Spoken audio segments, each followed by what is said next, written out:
consequences of leaving a narcissist. Ladies and gentlemen, today we're talking about a pivotal moment in life. A moment that tests your courage, shakes your foundation, and ultimately opens the door to your freedom. We're diving into what happens when you walk away from a narcissist and reclaim what is rightfully yours. Your peace, your joy, and your power. Here's the truth. Leaving a narcissist is not just a decision, it's a declaration. It's you standing up and saying, I am done settling for crumbs when I was born to feast. But let me be real with you, it's not easy. Narcissists know how to make you doubt your worth. They'll try to convince you that leaving is the biggest mistake of your life. They'll gaslight you, guilt you, and do everything in their power to reel you back in. Why? Because their power comes from your submission. But let me ask you this, how long will you let someone else dictate your value? How long will you let someone drain you of your light so they can shine? Walking away is an act of courage. It's the moment you stop tolerating manipulation and start building boundaries. It's the moment you say, I love myself too much to stay in a place where I'm not respected or valued. And here's the beauty, the consequences of leaving a narcissist may feel terrifying at first, but on the other side is transformation. On the other side is a you haven't even met yet. What happens when you leave? You rediscover your voice, the one that's been silenced for too long. You realize you're capable of standing on your own 2 feet, thriving, and building a life that's fueled by joy, not fear. Yes, there will be days of doubt. Yes, there will be nights when the loneliness feels overwhelming. But those moments are your greatest teachers. That's where your strength is forged. That's where you build resilience. And when you rise, and you will rise, you'll look back and thank yourself. You'll thank yourself for choosing you. You'll see that leaving wasn't the end, it was the beginning. So here's my challenge to you. If you're in the midst of this battle, if you're questioning your decision, or if you're afraid of what's on the other side, remember this, you were never meant to live in chains. You were meant to be free. Now, go claim the life that's been waiting for you. Leaving is not weakness, it's courage in action. When you decide to leave a narcissist, you're stepping into your power. It might not feel like it at first because fear will try to creep in and tell you you're not strong enough, not capable enough. But the truth is, the moment you make that decision, you're tapping into a reservoir of courage that's been there all along. Courage isn't about the absence of fear, it's about taking action despite it. It's about saying, I see the risk, I feel the fear, but I'm moving forward anyway. And let me tell you this, walking away from someone who has manipulated and controlled you is one of the bravest acts you can ever take. You're standing up not just for yourself today, but for the version of you that deserves better tomorrow. People might judge you, they might not understand your decision, some might even question why you stayed so long. But listen closely, that's not your burden to carry. Their opinions don't define your worth, and they certainly don't diminish the magnitude of the choice you've made. Walking away isn't about running from something, it's about running towards something better. It's about believing that your life is worth more than being someone else's emotional puppet. And here's the kicker, every step you take away from toxicity is a step toward discovering your strength. The world wants you to believe that leaving is quitting, but let's get one thing straight. Leaving a narcissist isn't quitting, it's winning. It's taking back control of your life. It's reclaiming your dignity, your sanity, and your future. Quitting is staying in a situation where you're devalued. Winning is walking away from it. You don't need anyone's permission to leave. You don't need to justify your decision to anyone. The only approval you need is your own. And when you give yourself that green light, the possibilities are endless. Remember, courage is a muscle. The more you use it, the stronger it gets. The first step might feel shaky, but each step after that gets easier, and soon you look back and realize that the person who was afraid to leave is a completely different version of you. Courage has ripple effects. The moment you choose yourself, you inspire others to do the same. Your decision to leave isn't just about you, it's about showing the world what's possible when someone decides they've had enough. You were never meant to live in someone else's shadow. You were meant to shine, to thrive, to live boldly. And sometimes the first step toward that life is the hardest, but it's also the most important.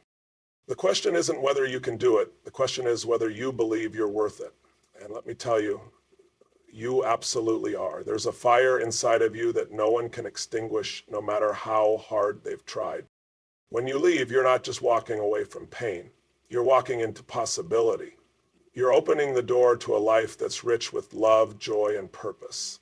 And the best part, you're the one holding the key. Your freedom is on the other side of discomfort. The truth is, breaking free from a narcissist isn't a walk in the park, it's a climb. And like any climb, it's going to stretch you. But let me tell you something powerful. Discomfort isn't a barrier, it's a bridge. It's the pathway to the freedom you've been craving. Here's the problem most people face. They confuse discomfort with danger. They think because it feels unfamiliar, it must mean they're not ready. But discomfort isn't there to hold you back, it's there to wake you up. It's there to remind you that growth lives outside the walls of what's comfortable. When you leave a narcissist, you're stepping into uncertainty. You might not know what's waiting for you on the other side, but here's the thing, you don't need to know. All you need to do is trust yourself enough to take the next step. The rest will unfold as it's meant to. Yes, there will be moments when you question your decision, moments when you wonder if you made a mistake. That's part of the process.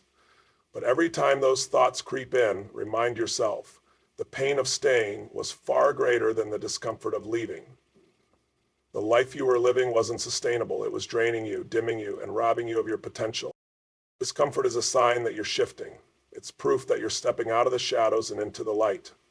Think about it. When a seed grows, it doesn't stay safe in the soil. It breaks through. It faces resistance. But that resistance is what makes growth possible. Freedom isn't about the absence of challenges. It's about the ability to face those challenges head on, knowing that each one is shaping you into someone stronger. You don't grow by staying where it's easy. You grow by stepping into the unknown. The narcissist may have tried to convince you that you couldn't survive without them, that you needed them, that you were nothing on your own. But here's the truth they never wanted you to see. You are infinitely more capable than you've been led to believe. And the discomfort you feel right now is proof that you're breaking free from their lies. Don't shy away from the discomfort. Lean into it, embrace it, let it teach you.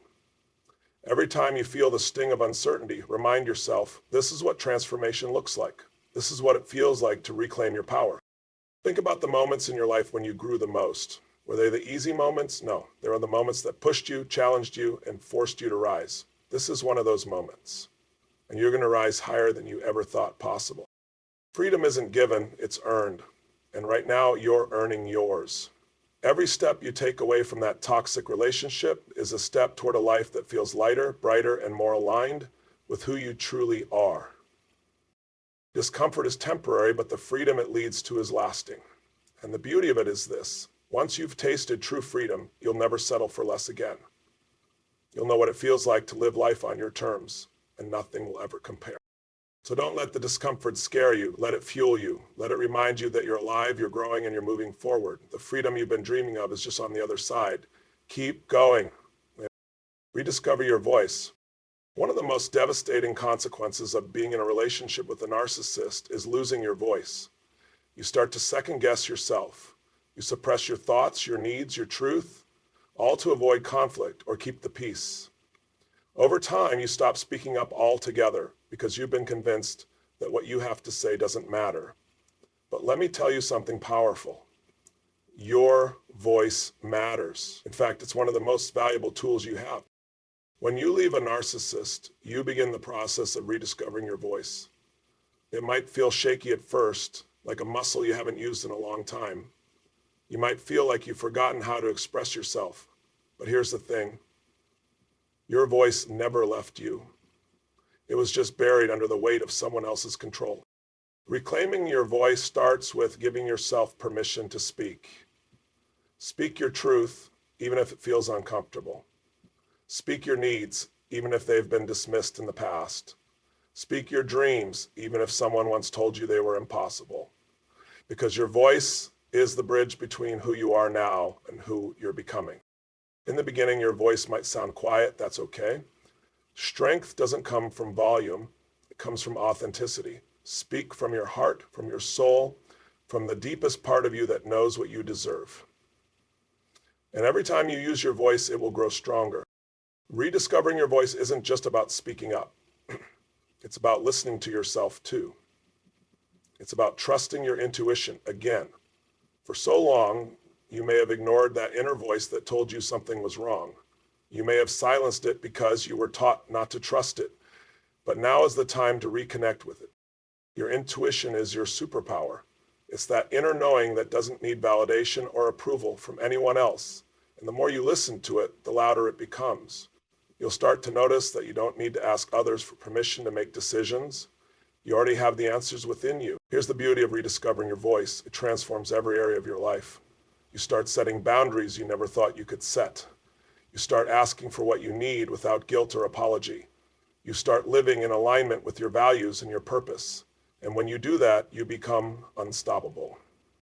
You'll also notice something remarkable. The people who truly love and respect you will celebrate your voice. They'll listen to you. They'll honor your truth. And those who don't, they'll fade away. Because the stronger your voice becomes, the less space there is for those who want to silence it. When you rediscover your voice, you're not just reclaiming your ability to speak, you're reclaiming your identity. You're saying, this is who I am, and I refuse to hide it any longer. And that is one of the most liberating, empowering things you can do for yourself. Remember this, your voice has the power to heal, has the power to inspire, it has the power to create change, not just in your life, but in the lives of those around you. By speaking your truth, you give others permission to do the same. Don't wait for someone else to validate your voice. Don't wait for the perfect moment to use it. Start now, wherever you are, however you can. Write it down, say it out loud, whisper it to yourself if you have to. Just start. Your voice is a gift. It's unique, it's powerful, and it's yours. And the world needs it now more than ever. So don't hold back. Speak your truth, live your truth, and watch how your world begins to change. Boundaries are your superpower. Let me ask you something. How often have you compromised your boundaries to keep the peace? How often have you said yes when every fiber of your being screamed no? How often have you put someone else's comfort above your own dignity? If you've been entangled with a narcissist, the answer is probably too many times. But today we're flipping that script. Boundaries are not walls. They're bridges to self-respect.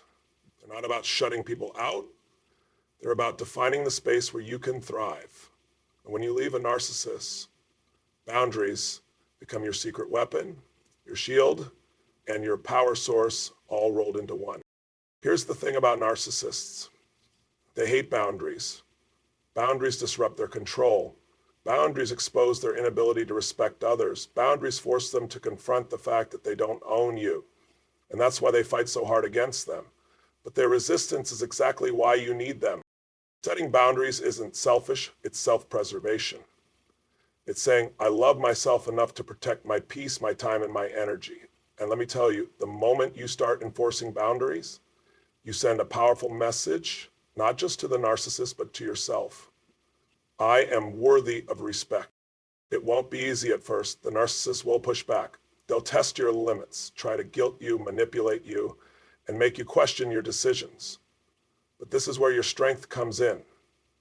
This is where you hold the line, because every time you reinforce a boundary, you're building a stronger foundation for your future. Boundaries aren't just about saying no.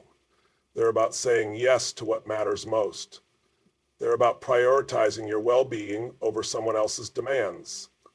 They're about creating space for the relationships, opportunities, and experiences that align with your values. Here's a powerful truth. The people who truly care about you will respect your boundaries. They won't question them. They won't try to manipulate them. They'll honor them because they honor you. And the ones who don't, they'll fall away. And as painful as that might feel, it's a gift. Because your boundaries are like a filter. They separate what serves you from what drains you. Don't be afraid to set boundaries that feel bold. Don't be afraid to take up space. You don't owe anyone unlimited access to you. You are not a resource to be exploited. You are a human being deserving of care and consideration.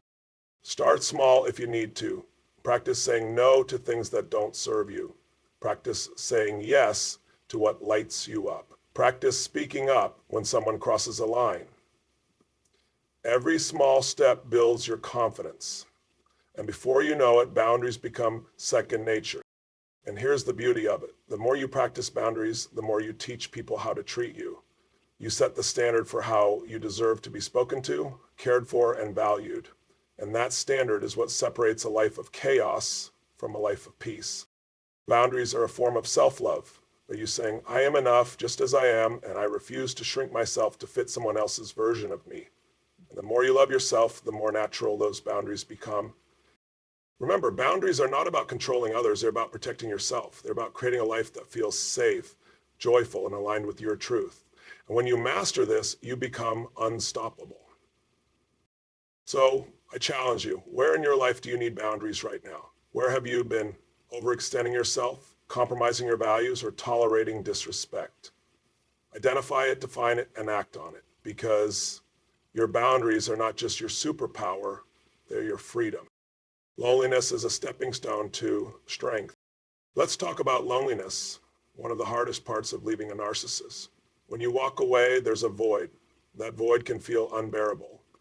You've spent so much time being wrapped up in someone else's reality that when you finally step out of it, the silence can be deafening. But here's the truth. Loneliness isn't the enemy. It's the classroom where you rediscover yourself. You might feel like you've been stripped of everything familiar, the routines, the chaos, even the moments of fleeting connection. It's all gone. And in that emptiness, it's easy to mistake loneliness for failure. But what if I told you that loneliness is the starting point of your transformation?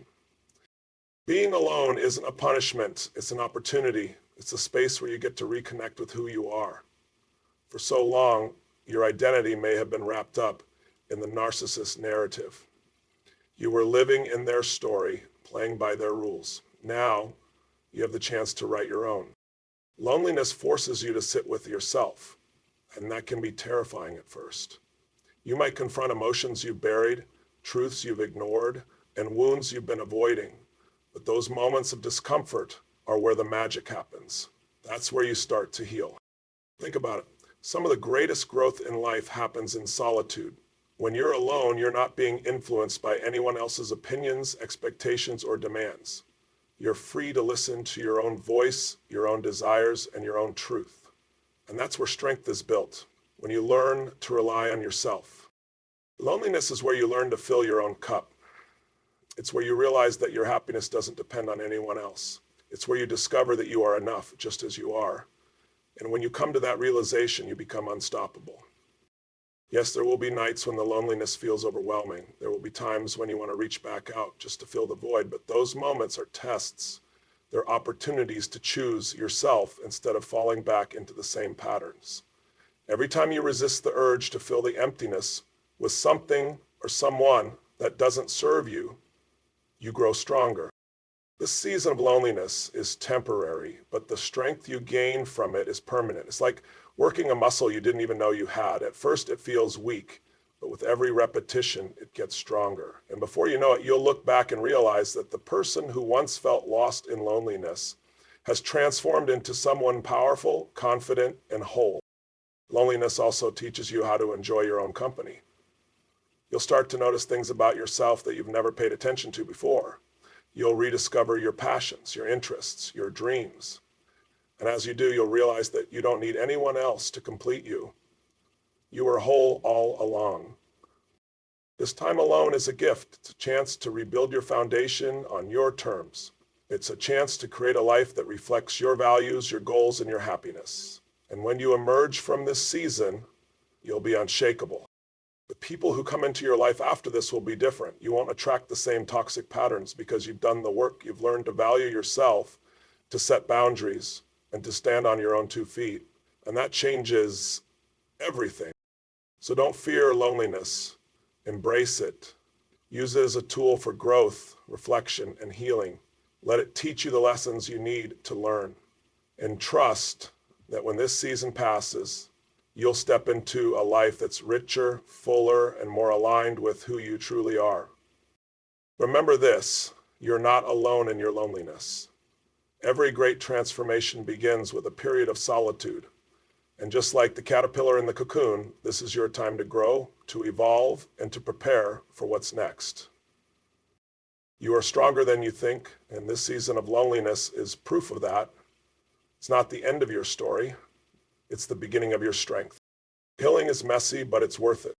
Let's be real. Healing after leaving a narcissist isn't a straight line. It's not a pretty, polished journey. It's messy, chaotic, and sometimes downright exhausting. But let me tell you this, the mess is part of the magic, because healing isn't about perfection, it's about progress. It's about reclaiming your life one messy, beautiful step at a time.